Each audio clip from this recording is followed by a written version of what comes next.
Update tayo sa sitwasyon ng mga kababayan nating naiipit sa gulo sa pagitan ng Israel at Iran. Kausapin natin si Department of Foreign Affairs Undersecretary Eduardo De Vega. Magandang umaga at welcome po sa Balitang Hali. Magandang umaga po. Opo, kumusta po anong latest na sitwasyon ng ating mga kababayan apektado ng tensyon sa pagitan ng Iran at Israel?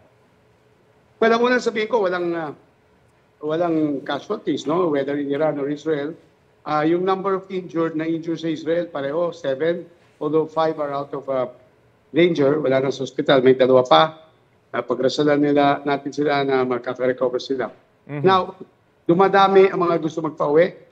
Now, over 150 couple, 150, now 178. Dumadami din ang tinutulungan na embahada na yung kailangan ng food, kailangan ng milk, kailangan ng pampers para sa anak. Mga lagpas 70 na. And then, merong lagpas 70 o lagpas 60 na rin na nawala ng bahay, kapon 49. So, binibigyan naman sila ng shelter na yung embassy tumulong. So, inaayos natin yung repatriation. May 14 from Iran, including meron pang 10, so 24. 10 turista, Filipino tourist sa Iran, na nagpaparepatriate. So, kailangan natin i-land border at sa Turkmenistan, tuloy pa yung plan niya. Mahirap lang kumuha ng transportation punta doon. Pero ayos na with the Turkmenistan authorities yung pagdating doon, makakalipad pa uwi. Sa Israel naman, through Jordan yan, mas malapit, through the Allenby Bridge of Putang Aman, kasi sarado rin yung airspace ng Israel. We will have a first batch of 26 coming home this weekend. Anong parameters po ang tinitingnan nyo kung kinakailangan na magpatupad ng forced repatriation?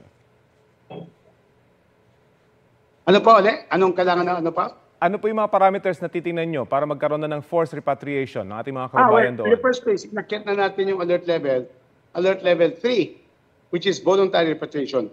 Forced repatriation, kailangan talagang yung lugar, full-scale war na. I'll give you an example, yung Sudan, nung 2023. Yung Afghanistan ngayon, yung dapat lugar na dapat walang Pilipino doon dahil sa situation.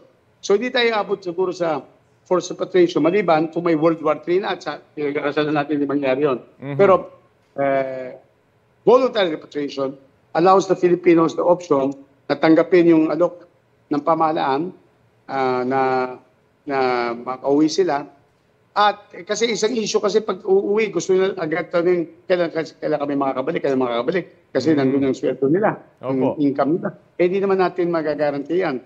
Kasi yung mas importante, mabuhay, no?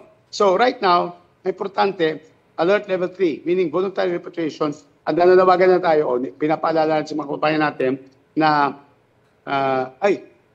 nandyan, mag-sign up na kayo para unti-unti namin in batches, no? Hindi yung malaking batch kasi gano'n naman talaga yung repatriation natin sa Israel. Simulan nung pa nung nagka-gera yung Gaza o yung Hamas at Israel, little by little. No? By the way, to explain more about ano ibig sabihin ng mga alert levels, ito yung Export Assistant Secretary, Deputy sa office namin, Roberto Ferrer. Paliwanag mo pa ano yung mga alert level para sa public natin. Okay. Sino po ito? Si Rafi? Opo, si Rafi. Hello, Rafi. Siguro matanong ko na rin po kayo. Pahupa na ho ba or lalala pa itong attention doon at maapektuhan ba yung alert level patungkol dito? The assessment is made by our ambassadors on the ground, Eileen Mendiola in Tel Aviv and Robert Manalo in Tehran. So we will abide by the recommendations on a day-to-day basis because they are on the ground.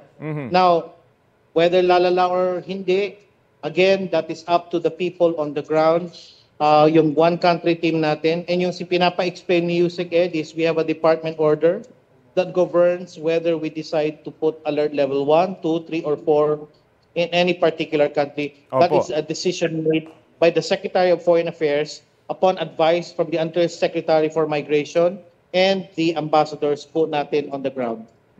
Okay, malinaw po yun. Balikan ko lamang po. Thank you. Opo, si Yusek. May isa pa akong dadagdagan. Opo. Ang problema po kasi sa mandatory, yung sinasabi nyo, kasi alert level 1, precautionary phase, wala pa nangyari. Alert level 2, restrictive, meaning wala nang papadalang Pilipino, although pwede pa mag-travel pero wala nang deployment ng OFW. Alert level 3, uwi na, voluntary. Alert 4, no, kailangan walang Pilipino dito. Ang problema po sa Israel and Iran, they will not go home. Sa Iran, kasi 1,000 Filipinos, mga family members, Opo. except for a few of your Jews, family members yan ng Iranian. Sa Israel, pwede kayo magpanayam sa mga kababayan natin sa Israel, kahit na may bomba na doon, kinakasanayan nila yan. Ayun na nga Maganda po, raw oho. ang pag-dito sila doon. So, Hindi sila uwi. Marami pong komplikasyon patungkol po rito. Pero I'm sure may mga contingency plans na po kayo in place. At makikibalito po kami in the next few days. No? Opo. Kasi, meron mga contingency plans. Okay. Pero yung nga, kailangan cooperation ng kababayan. Yan. And aha. gusto nila. However, merong mga nagsasign up para umuwi, iuwi natin sila. Pero kung pwede, nakikinig ngayon, kung meron kayong kamag-anak na hindi pa namin naabutan or nawawala o ganyan, pakitawag ng hotline ng DMW OWA 1348. 1348 para i-report. Mga Okay. kababayan namin na nanonood sa Israel, kung nakikinig kayo, tuloy kayo makinig sa mga panawagan ng pamahalaan at lalo na ng Israel na kung may sirens, alam nyo, doon kayo sa bunker. Huwag kayo Okay. mag-adventure kasi missiles yan. Meanwhile, sa international sphere, DFA kami, nakikisali naman tayo sa mga international efforts na magkaroon ng peaceful solution. This is about Iran's nuclear capability. Yes, aha. So, I'm just pinipag-usapan, no? Kasi kaysa naman mga bomba, das maaaring may mamatay. Okay. Sige po, malinaw po. Maraming salamat po sa oras na ibinahagi nyo sa Balitang Hali. One News, nagka-fire alarm kami dito, kaya nandito po ako, pero tapos na Okay. sa DFA. Ingat po dyan. Thank you. DFA Undersecretary Thank you. Eduardo De Vega.